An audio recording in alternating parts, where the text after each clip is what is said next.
എൻ്റെ പ്രിയപ്പെട്ട സഹോദരന്മാരെ, സഹോദരിമാരെ, താനൂരി എന്ന് പറയുന്നത് ഒരുപക്ഷേ നാം ഒന്നും ഈ രാജ്യത്തിൻ്റെ, ഈ നാടിൻ്റെ മഹത്വം മനസ്സിലാക്കിയിട്ടില്ല എന്നതാണ് യാഥാർത്ഥ്യം.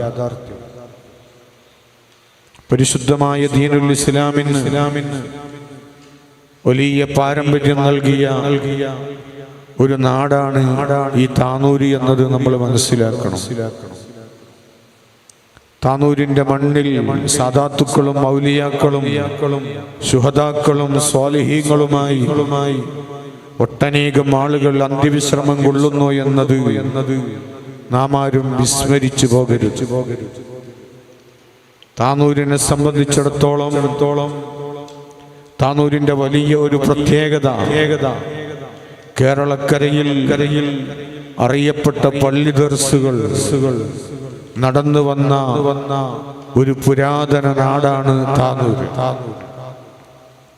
പൊന്നാനിയൊക്കെ പ്രസിദ്ധമാകുന്നത് ബഹുമാനപ്പെട്ട സൈനുദ്ദീൻ മഖ്ദൂം അൽ കബീർ റളിയല്ലാഹു അൻഹു വന്നതിന് ശേഷം അവരിലൂടെയും അവരുടെ പരമ്പരയിലൂടെയുമാണ് പൊന്നാനി ചരിത്ര പ്രസിദ്ധമായി വന്നതെങ്കിൽ, അവിടെ വലിയ ദർസുകളും മറ്റും അറിയപ്പെട്ടതെങ്കിൽ മഹാനായ സൈനുദ്ദീൻ മഖ്ദൂമുൽ കബീർ റളിയല്ലാഹു അൻഹു പൊന്നാനിയിൽ വരുന്നതിന്റെ മുമ്പ് സൈനുദ്ദീൻ മഖ്ദൂം അസ്സഗീർ റളിയല്ലാഹു അൻഹു പൊന്നാനിയിൽ ദർസ് നടത്തുന്നതിന് മുമ്പ് അവിടുന്ന് ഫത്ഹുൽ മുഈൻ രചിക്കുന്നതിന്റെ മുമ്പ് ഈ താനൂരിൽ വലിയ ദർസ് നടന്നിരുന്നു എന്നത് താനൂരിന്റെ ചരിത്രം പഠിപ്പിക്കും.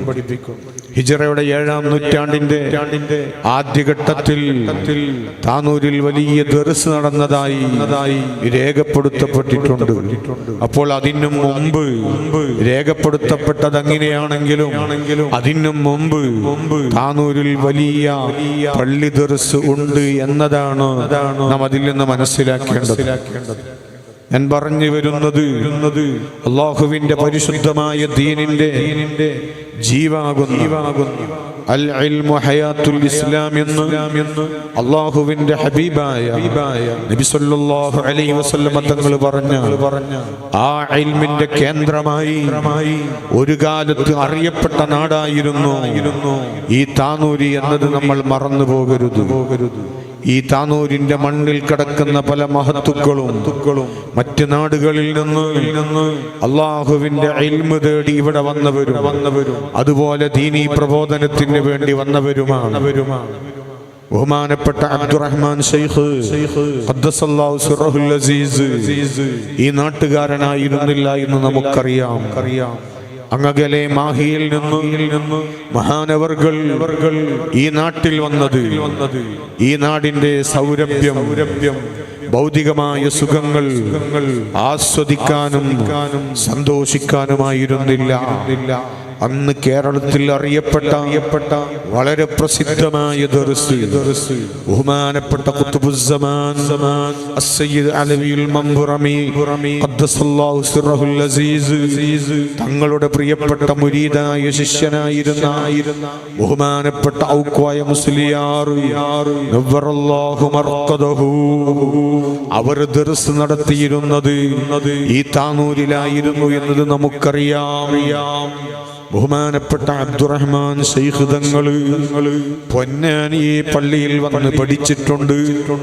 മഹാനവർകൾ തിരൂരങ്ങാടി പള്ളിയിലും പഠിച്ചിട്ടുണ്ട്. അങ്ങനെ പൊന്നാനിയിലും തിരൂരങ്ങാടിയിലും പഠിച്ചതിന് ശേഷം താനൂരിൽ വരാനുള്ള കാരണം ഇസ്ലാമിന്റെ കേരളത്തിലെ ഏറ്റവും പ്രധാനപ്പെട്ട മക്കയെന്നും മദീനയെന്നും അറിയപ്പെടുന്ന പൊന്നാനിയിൽ പഠിച്ചതിന് ശേഷം തിരൂരങ്ങാടിയിൽ പഠിച്ചതിന് ശേഷം മഹാനവർകള് താനൂരിൽ വരാനുള്ള കാരണം അന്ന് കേരളത്തിലെ ഏറ്റവും അറിയപ്പെട്ട ഔലിയാക്കളിൽപ്പെട്ട മഹാനും വലിയ വിജ്ഞാനത്തിന്റെ ആഴമുള്ള സമുദ്രവുമായിരുന്ന മഹാനായ ഔക്കോയ പാപ്പ ഖദ്ദസല്ലാഹു സിറഹുൽ അസീസ് അവിടുത്തെ പക്കൽ നിന്ന് ഇൽമു പഠിക്കാൻ വേണ്ടി വന്നതാണ്. പിന്നീട് മഹാനവർകൾ ഇവിടെ തന്നെ താമസമാക്കുകയും ഇവിടെ വീടും പള്ളിയും നിർമ്മിക്കുകയും ആ പള്ളിയിലും അതുപോലെ അവിടുന്ന് പഠിച്ച പള്ളിയിലും കുറേ കാലം ദർസ് നടത്തിയിട്ടുണ്ട്. ഈ ചരിത്രങ്ങളൊന്നും നമ്മൾ മറന്നു പോകരുത്. താനൂര് നിവാസികളായ എന്റെ ശബ്ദം കേൾക്കുന്ന എന്റെ സദസ്സിലിരിക്കുന്ന എന്റെ പ്രിയപ്പെട്ട സഹോദരന്മാർ, എന്റെ പ്രിയപ്പെട്ട സഹോദരിമാർ, അല്ലാഹു തആല നമുക്ക് തന്നതായ നിഅമത്തിനെ കുറിച്ച് ബോധമുള്ളവരാകണം. അല്ലാഹു തആല തന്ന നിഅമത്തിന് നന്ദി പ്രകടിപ്പിക്കുന്നവരാവണം. അല്ലാഹു തആല മറ്റു പല നാടുകളിലും നൽകാത്ത വലിയ അനുഗ്രഹം ഈ നാടിന് നൽകിയിട്ടുള്ളത്. സാദാത്തുക്കൾ ഇവിടെ അന്ത്യവിശ്രമം കൊള്ളുന്നുണ്ട്, ശുഹദാക്കൾ അന്ത്യവിശ്രമം കൊള്ളുന്നുണ്ട്.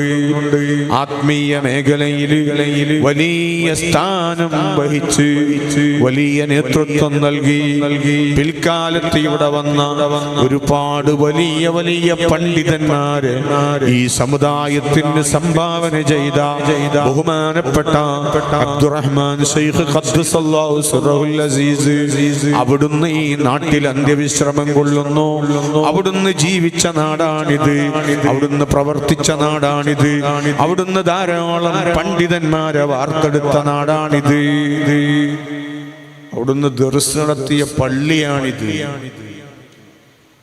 ബഹുമാനപ്പെട്ടവരുടെ പള്ളി, ഓറ പള്ളി എന്ന് വലിയ ബഹുമാനത്തോടെ പറയുന്ന പള്ളി, അതിന്റെ സ്ഥാനം നമ്മൾ മനസ്സിലാക്കണം. അത് പള്ളി ചെറുതാണെങ്കിലും അതിന്റെ സ്ഥാനം വളരെ വലുതാണ്, വലിയ പവറുള്ളതാണ്. കാലങ്ങളോളം മഹാനവർകള് ഇബാദത്ത് ചെയ്ത ഒരു പള്ളിയാണിത്. കാലങ്ങളോളം മഹാനവർകള് ദർസ് നടത്തിയ ഒരു പള്ളിയാണിത്.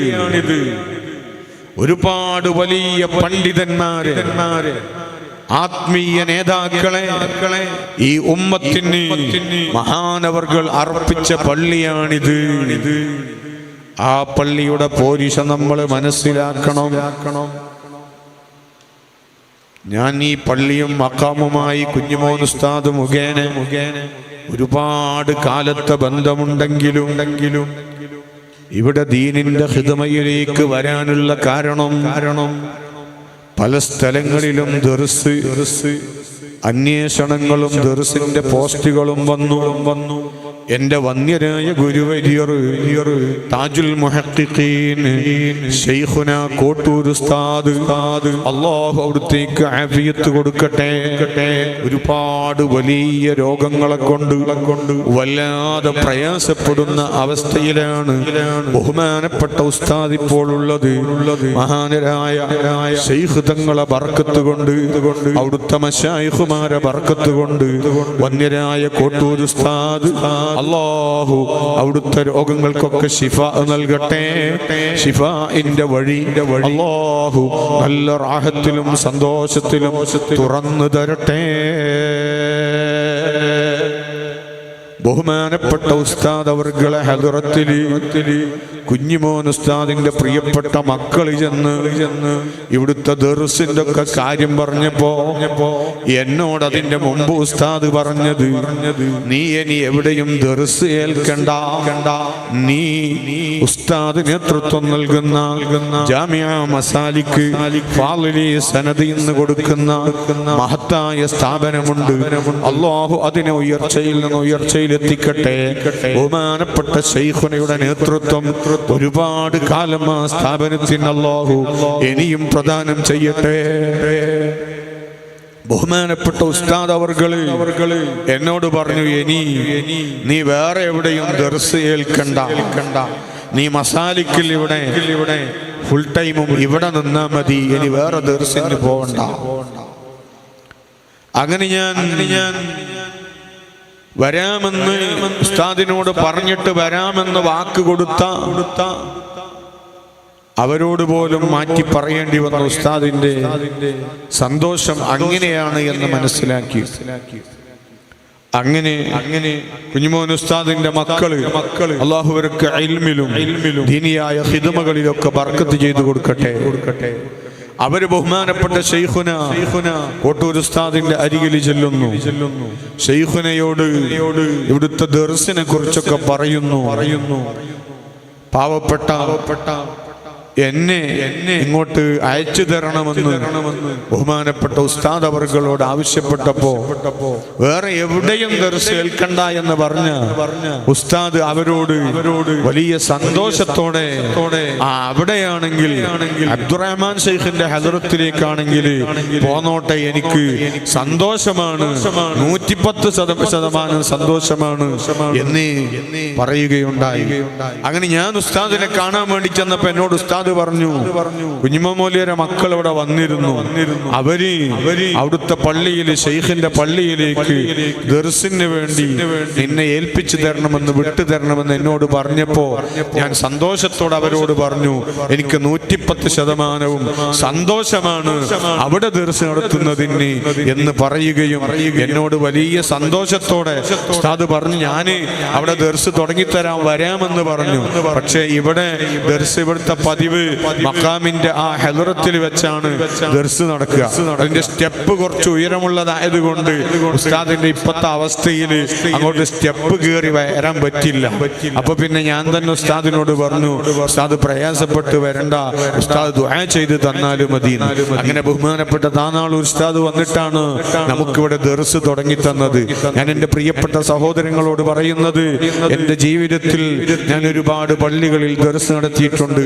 വലിയ പ്രസിദ്ധമായ തലക്കടത്തൂർ പള്ളിയിൽ ബഹുമാനപ്പെട്ട ബഹ്റുൽ ഉലൂം ഓക്കെ ഉസ്താദ് ഓതി പഠിച്ച പള്ളിയാണ്. മഹാനായ സദഖത്തുള്ള ഉസ്താദ് ദർസ് നടത്തിയ പള്ളിയാണ്. ഒരുപാട് മഹാന്മാര് പഠിച്ച പള്ളിയാണ്. ആ പള്ളിയിൽ ദീനിന്റെ ഖിദ്മ ചെയ്യാൻ എനിക്ക് അല്ലാഹു ഭാഗ്യം തന്നിട്ടുണ്ട്.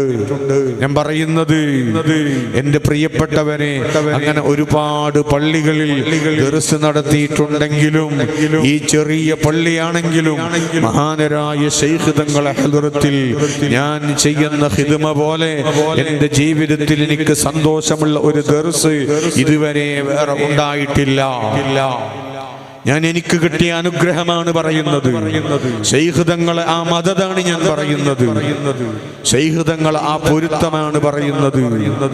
എന്റെ പ്രിയപ്പെട്ട സഹോദരന്മാരോട്, എന്റെ പ്രിയപ്പെട്ട സഹോദരിമാരോട് പറയാനുള്ളത്, അല്ലാഹു സുബ്ഹാനഹു വ തആല എന്നെ പോലെ ഏതെങ്കിലും കുറച്ചു കാലം ഈ പള്ളിയിൽ ഖിദ്മ ചെയ്ത് ശൈഖ് തങ്ങളെ ഹദറത്തിൽ താമസിക്കാനുള്ള ഭാഗ്യമല്ല നിങ്ങൾക്ക് നൽകിയിട്ടുള്ളത്. അല്ലാഹു സുബ്ഹാനഹു വ തആല നിങ്ങൾക്ക് തന്നത്, നിങ്ങൾക്ക് പലർക്കും ജനിക്കാൻ അല്ലാഹു ശൈഖ് തങ്ങൾ കിടക്കുന്ന മണ്ണിൽ ഭാഗ്യം തന്നു. തീർന്നില്ല, ഈ മണ്ണിൽ നിങ്ങൾക്ക് ജീവിക്കാൻ അല്ലാഹു ഭാഗ്യം തന്നു. നിങ്ങൾക്ക് ഒരുപാട് നന്മകൾ ചെയ്യാൻ അല്ലാഹു ഭാഗ്യം തന്നു. എല്ലാ അവശമങ്ങളും ആഫത്ത് മുസീബത്തുകളിൽ നിന്ന് ശൈഖ് തങ്ങൾ ഇവിടെ കടക്കുന്നത് കൊണ്ട് നമുക്ക് കാവലുണ്ട്, രക്ഷയുണ്ട്. അതുകൊണ്ട് എന്റെ പ്രിയപ്പെട്ട സഹോദരന്മാരോട്, എന്റെ പ്രിയപ്പെട്ട സഹോദരിമാരോട് ഈ സമയത്ത് എനിക്ക് പറയാനുള്ളത്, നാം ഈ അനുഗ്രഹത്തെ മറന്നു പോകരുത്. അല്ലാഹു തആല നമുക്ക് തന്ന അനുഗ്രഹം നമ്മൾ മറന്നു പോകരുത്. കൂടുതൽ അല്ലാഹുവിൽ നിന്ന് അനുഗ്രഹം കിട്ടിയത് കൊണ്ട് അല്ലാഹു തആലക്ക് നമ്മൾ കൂടുതലായി നന്ദി പ്രകടിപ്പിക്കണം. അല്ലാഹുവിനോട് നമ്മൾ വലിയ നിലക്ക് നന്ദി പ്രകടിപ്പിക്കണം. അല്ലാഹുവിനോട് നന്ദിയുള്ളവരായി നമ്മൾ ജീവിക്കണം. ഇത് നമ്മൾ ആരും മറന്നു പോകരുത്. അതിനുള്ള ഒരു ബോധം നമ്മുടെ മനസ്സിലുണ്ടാവണം.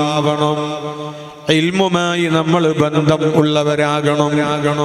ഇൽമിനോട് നമ്മൾ സ്നേഹമുള്ളവരാവണം.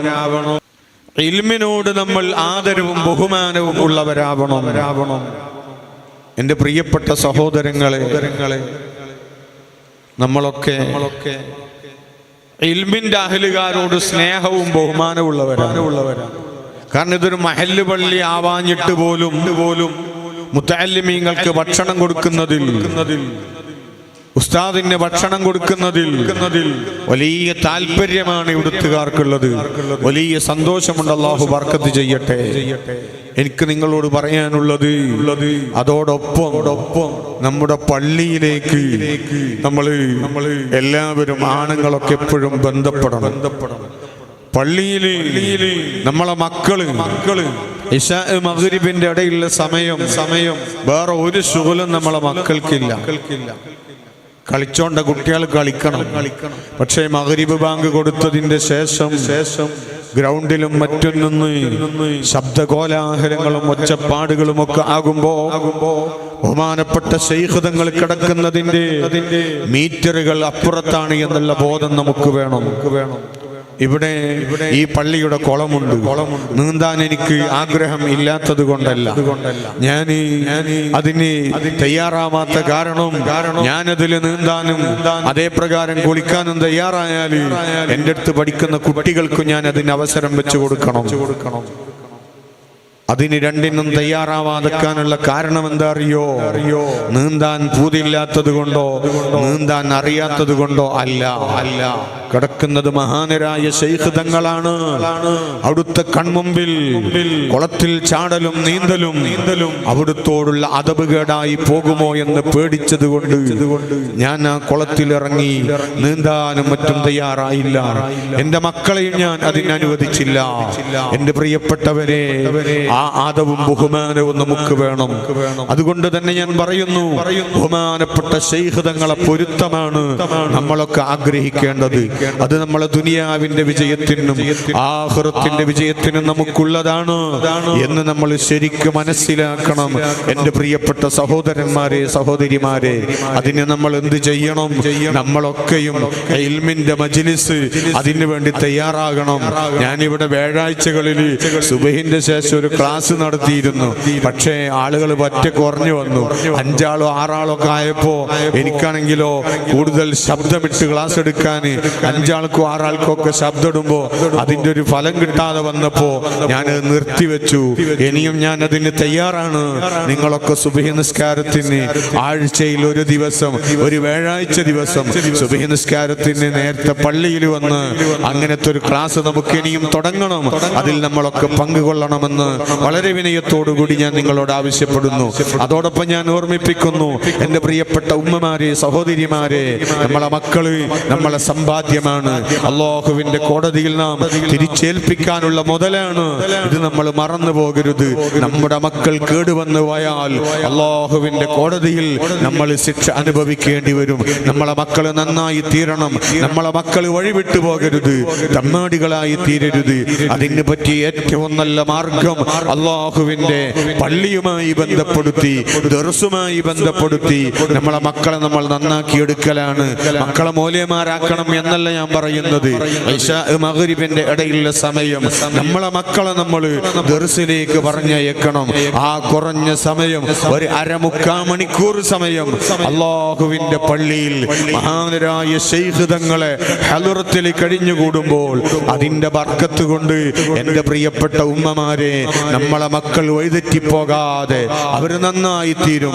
നമ്മളെ മക്കൾ കേടുവന്നു പോകാതെ ആ മക്കൾ നല്ലവരായി തീരും. അതുകൊണ്ട് ഞാൻ വളരെ വിനയത്തോടെ ആവശ്യപ്പെടുന്നു, നമ്മുടെ നാട്ടിൽ ഒരുപാട് മക്കളുണ്ട്, ഒരുപാട് കുട്ടികളുണ്ട്. മദ്രസയിൽ പഠിക്കുന്ന കുട്ടികളും മദ്രസ നിർത്തിയ കുട്ടികളുമുണ്ട്. അതേ പ്രകാരം സ്കൂളുകളിൽ പോകുന്ന കുട്ടികളുണ്ട്. അതൊക്കെ നമ്മൾ നിലനിർത്തുന്നതോടുകൂടെ ഇശാ മഗ്രിബിന്റെ ഇടയിലുള്ള സമയം നമ്മളെ പ്രിയപ്പെട്ട മക്കളെ ആഖിറം ഉദ്ദേശിച്ചുകൊണ്ട് ആ മക്കൾ നമുക്ക് ആഖിറത്തിൽ ഉപകാരപ്പെടണം എന്ന ഒരൊറ്റ ഉദ്ദേശം വെച്ചുകൊണ്ട് നമ്മുടെ മക്കളൊക്കെ നമ്മൾ ദർസിലേക്ക്, പള്ളിയിലേക്ക് ഇശാ മഗ്രിബിന്റെ ഇടയിലുള്ള സമയത്ത് ഒന്നയച്ച് നിങ്ങളൊക്കെ ഒന്ന് സഹകരിക്കണമെന്ന് വളരെയേറെ സ്നേഹത്തോടെ, വളരെയേറെ വിനയത്തോടെ ഇവിടുത്തെ എല്ലാ രക്ഷിതാക്കളോടും പ്രത്യേകിച്ച് ഉമ്മമാരോട് ഞാൻ ഓർമ്മിപ്പിക്കുകയാണ്. നമ്മളെ മക്കൾ നന്നായി കിട്ടി ആഖിറത്തിൽ നമുക്ക് ഉപകരിക്കണമെങ്കിൽ അതേ നമുക്ക് മാർഗമുള്ളൂ. ദീനിന്റെ വഴിയിൽ ജീവിക്കുന്നവർ പോലും വഴിവിട്ടു പോകുന്ന കാലമാണ്. അപ്പൊ ദീനിന്റെ വഴിയിൽ ജീവിക്കാത്ത ആളുകളുടെ അവസ്ഥ എന്തായിരിക്കുമെന്ന് ചിന്തിക്കേണ്ടതുണ്ടോ സഹോദരങ്ങളെ? ഞാൻ എന്റെ സംസാരം നിർത്തുകയാണ്. നമ്മളൊക്കെയും ആ കാര്യത്തിൽ ശ്രദ്ധിക്കണം. ഇൻഷാ അല്ലാഹ്, അല്ലാഹു തൗഫീഖ് ചെയ്താൽ സ്ത്രീകൾക്കും പഠിക്കാൻ പറ്റിയതായ ഒരു ക്ലാസ് നമുക്കിവിടെ നടത്തണം ഉദ്ദേശിക്കുന്നുണ്ട്. അല്ലാഹു തആല എല്ലാം എളുപ്പമാക്കി തരട്ടെ. ഞാൻ എൻ്റെ സംസാരം അവസാനിപ്പിക്കുകയാണ്. അഷ്റഫുൽ ഖൽഖ് സയ്യിദുനാ മുഹമ്മദുർ റസൂലുള്ളാഹി സ്വല്ലല്ലാഹു അലൈഹി വസല്ലമ തങ്ങളോടുള്ള മഹബ്ബത്താണ് നമ്മുടെ ഏറ്റവും വലിയ സമ്പാദ്യം. അതിനുള്ള ഏറ്റവും വലിയ കാര്യമാണ് നബി സല്ലല്ലാഹു അലൈഹി വസല്ലമ തങ്ങളെ മേലിൽ സ്വലാത്തുകൾ ചൊല്ലുക എന്നുള്ളത്. അതിന് വേണ്ടിയാണ് നമ്മൾ റബീഉൽ അവ്വൽ മാസത്തിൽ അങ്ങനെ സ്വലാത്ത് തുടങ്ങിയത്. അൽഹംദുലില്ലാഹ് എല്ലാവരും അത് ഏറ്റെടുത്ത് ചൊല്ലി.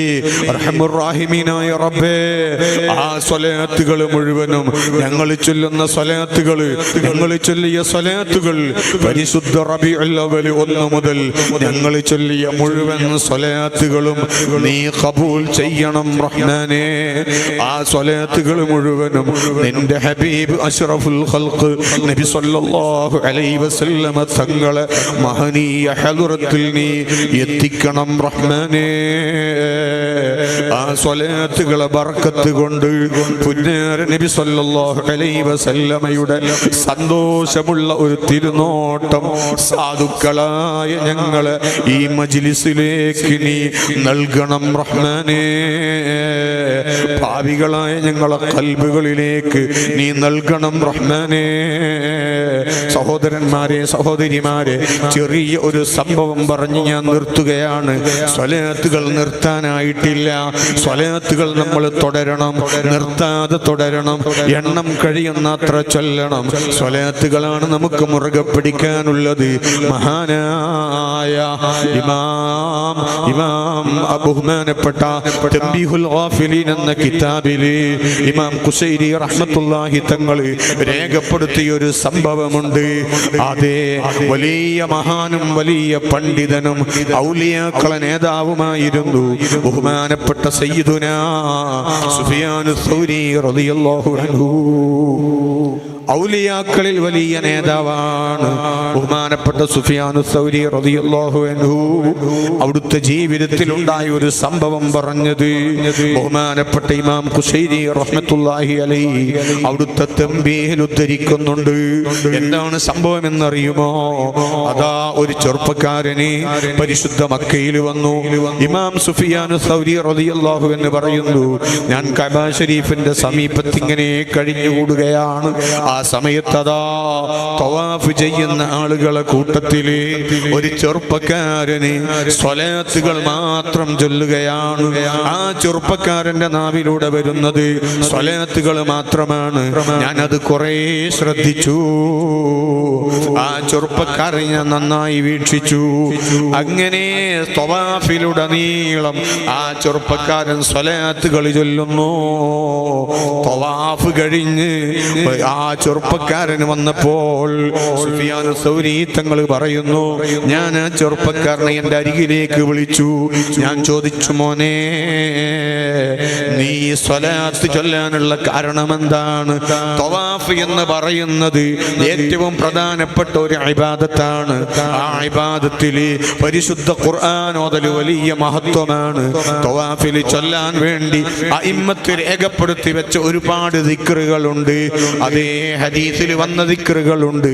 ഇതൊന്നും ചൊല്ലാതെ നീ സ്വലാത്തുകൾ മാത്രം ചൊല്ലാനുള്ള കാരണം എന്താണെന്ന് ആ ചെറുപ്പക്കാരനോട് സുഫിയാൻ റളിയല്ലാഹു അൻഹു ചോദിക്കുമ്പോൾ ആ ചെറുപ്പക്കാരൻ ചോദിക്കുന്നു, നിങ്ങൾ ആരാണ്? മഹാനവർകൾ പറഞ്ഞു, ഞാനാണ് മോനെ സുഫിയാനു സൗരി എന്ന ആള്. അപ്പോഴാ ചെറുപ്പക്കാരൻ പറയുന്നു, മോനെ, ആ ചെറുപ്പക്കാരൻ പറയുന്നു, ബഹുമാനപ്പെട്ടവരെ, നിങ്ങൾ വലിയ മഹാനായത് കൊണ്ട് മാത്രം ഞാൻ ഈ സ്വലാത്തുകൾ ചൊല്ലുന്നതിൻ്റെ രഹസ്യം നിങ്ങളോട് പറയുകയാണ്. ഞാൻ ഒരാളോടും അത് പറയാൻ ഉദ്ദേശിച്ചിട്ടില്ല. ആ ചെറുപ്പക്കാരൻ പറയുന്നു, തങ്ങളെ, ഞാനും എൻ്റെ ഉപ്പയും കൂടി പരിശുദ്ധ ഹജ്ജ് കർമ്മം നിർവഹിക്കാൻ വേണ്ടി ഞങ്ങളെ നാട്ടിൽ നിന്ന് പുറപ്പെട്ടതാണ്. ദീർഘനാളുകൾ ഞങ്ങൾ യാത്ര ചെയ്തു. വഴിമധ്യേ എൻ്റെ ബാപ്പക്ക് രോഗം പിടിപെട്ടു. എൻ്റെ ബാപ്പ രോഗിയായി. യാത്ര മുന്നോട്ട് പോകാൻ കഴിയാത്ത വിഷമത്തിലായി. അങ്ങനെ കുറച്ച് കഴിഞ്ഞപ്പോൾ ആ യാത്രയുടെ മധ്യേ എൻ്റെ പ്രിയപ്പെട്ട ബാപ്പ ഈ ലോകത്തോട് വിട പറഞ്ഞു പോയി. ബാപ്പ മരിച്ചതിലല്ല തങ്ങളെ എനിക്ക് വലിയ ഒരു വിഷമമുണ്ടായി. എൻ്റെ ബാപ്പയുടെ മയ്യത്തൊരു ഭാഗത്ത് കിടത്തിയിട്ട് ബാപ്പയുടെ മയ്യത്ത് കുളിപ്പിച്ച് കഫൻ ചെയ്ത് നിസ്കരിച്ച് മറമാടണമല്ലോ. അതിൻ്റെ കാര്യങ്ങളിലേക്കൊക്കെ ഞാൻ ചിന്തിക്കുകയാണ്. ഞാൻ എൻ്റെ ബാപ്പയുടെ മുഖത്ത് മൂടിയതായ തുണി അത് മെല്ലെ ഒന്ന് നീക്കി നോക്കിയപ്പോൾ എനിക്ക് എൻ്റെ ബാപ്പയെ കാണാൻ കഴിഞ്ഞത് മനുഷ്യരൂപത്തിലല്ല. മനുഷ്യനായി ജീവിച്ച എൻ്റെ ബാപ്പ മരിച്ചപ്പോൾ എൻ്റെ ബാപ്പ ഒരു മൃഗത്തിൻ്റെ രൂപമായിട്ടുണ്ട്, ഒരു കഴുതയുടെ രൂപമായിട്ടുണ്ട്. എനിക്ക് വല്ലാത്ത വിഷമമായി. ഞാൻ വളരെ സങ്കടത്തോടുകൂടി ഞാനൊരു ഭാഗത്തിരുന്ന് ഇങ്ങനെ ദുഃഖിച്ചിരിക്കുകയാണ്. ഇനി എന്ത് ചെയ്യും ഞാൻ റബ്ബേ? ഞാനും എൻ്റെ ബാപ്പയും പരിശുദ്ധ ഹജ്ജിന് വേണ്ടി പുറപ്പെട്ടതാണല്ലോ. വഴിയിൽ വെച്ച് എൻ്റെ ബാപ്പക്ക് രോഗം പിടിപെട്ട് ബാപ്പ മരിച്ചു പോയതാണല്ലോ. ബാപ്പ മരിച്ചതിലല്ല റബ്ബേ എനിക്ക് വിഷമമുള്ളത്. എൻ്റെ ബാപ്പ ഇപ്പോൾ ഒരു മനുഷ്യന്റെ രൂപത്തിലല്ലോ, ഒരു മൃഗത്തിന്റെ രൂപത്തിലാണല്ലോ ഉള്ളത്. ഇത് സഹിക്കാൻ കഴിയുന്നില്ല അല്ലാ. ആ ഒരു ചിന്തയിൽ വലിയ പ്രയാസത്തോടുകൂടി ഞാൻ എങ്ങനെ ഇരിക്കുകയാണ്. ഇരിക്കുന്ന സമയത്ത് ഞാൻ ഉറങ്ങിപ്പോയി തങ്ങളെ. ഞാൻ ഉറങ്ങുന്ന സമയത്ത് ഉറക്കിലായി. ഞാനൊരു സ്വപ്നം കാണുകയാണ്. ഈ ചെറുപ്പക്കാരൻ പറഞ്ഞു കൊടുക്കുകയാണ്, ഞാനൊരു സ്വപ്നം കാണുകയാണ്. ഞാൻ എൻ്റെ ജീവിതത്തിൽ അന്ന് വരെ കണ്ടിട്ടില്ലാത്ത വലിയ ഭംഗിയുള്ള നല്ല ഒരു വ്യക്തിത്വം ഇതാ നേരെ വരുന്നു. എൻ്റെ ബാപ്പയുടെ സമീപത്ത് ചെല്ലുന്നു. എൻ്റെ ബാപ്പയുടെ ശരീരത്തിലതാ അവരുടെ കൈകൊണ്ട് തടവുന്നു. സ്വപ്നത്തിൽ കാണുകയാണ്. അങ്ങനെ ആ വന്ന ആള് എൻ്റെ അരികിലേക്ക് വന്നു, എൻ്റെ അടുക്കൽ വന്നു. എന്നോട് ചോദിക്കുന്നു, മോനെ എന്തിനാണ് നീ വ്യസനിക്കുന്നത്? എന്താണ് നിനക്ക് വിഷമമുണ്ടാവാനുള്ള കാരണം?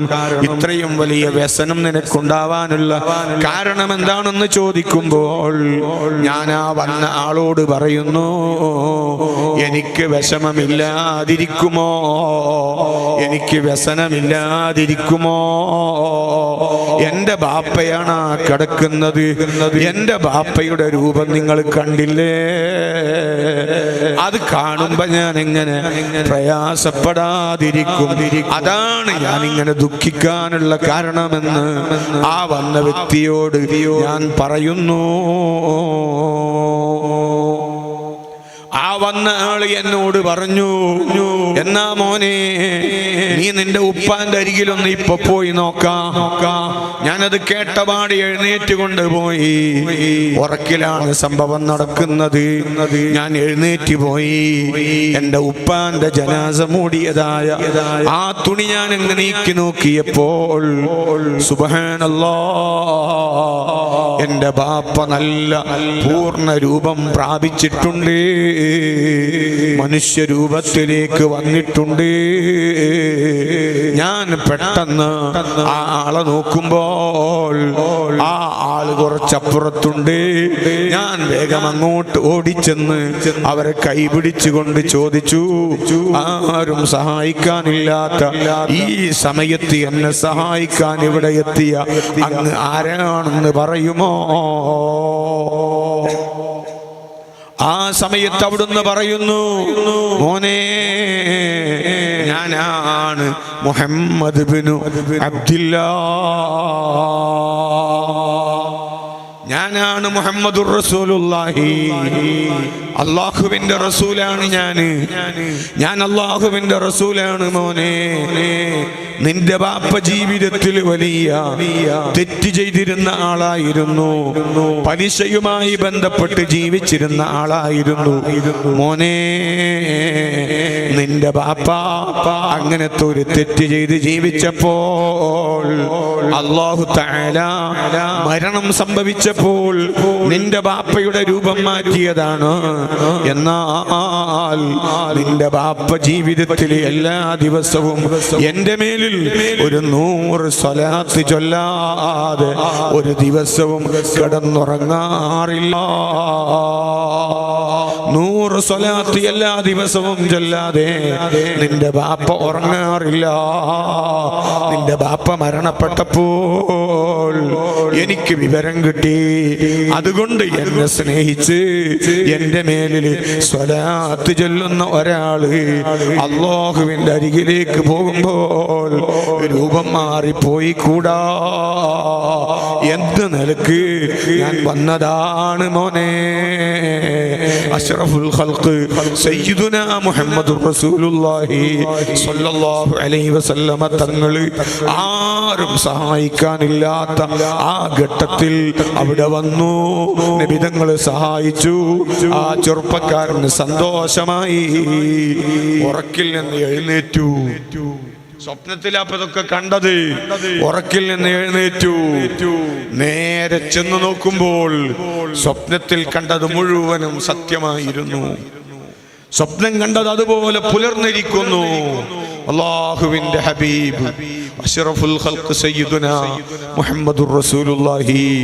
എൻ്റെ പ്രിയപ്പെട്ട സഹോദരന്മാരെ, സഹോദരിമാരെ, നമുക്ക് ദുനിയാവിലും ആഖിറത്തിലും രക്ഷപ്പെടാനുള്ളത്, നമ്മെ രക്ഷപ്പെടുത്താനുള്ളത്, നമ്മെ കൈപിടിച്ച് രക്ഷിക്കാനുള്ളത് അല്ലാഹുവിൻ്റെ ഹബീബായ നബി സല്ലല്ലാഹു അലൈഹി വസല്ലമ തങ്ങളാണ്. അവിടുത്തെ മേലിൽ നമ്മൾ സ്വലാത്തുകൾ ചൊല്ലണം. ഒരു 100 സ്വലാത്തെങ്കിലും എല്ലാ ദിവസവും നമ്മൾ പതിവാക്കണം. അത് നമ്മുടെ ദീന് രക്ഷപ്പെടാൻ, ആഖിറം രക്ഷപ്പെടാൻ, നമ്മളെ മനസ്സുകൾ നന്നായി തീരാൻ, ഖൽബുകൾ നന്നായി തീരാനുള്ള ഏറ്റവും നല്ല കാര്യമാണ് ഹബീബായ നബി സല്ലല്ലാഹു അലൈഹി വസല്ലമ തങ്ങളെ മേലിൽ സ്വലാത്ത് ചൊല്ലല്.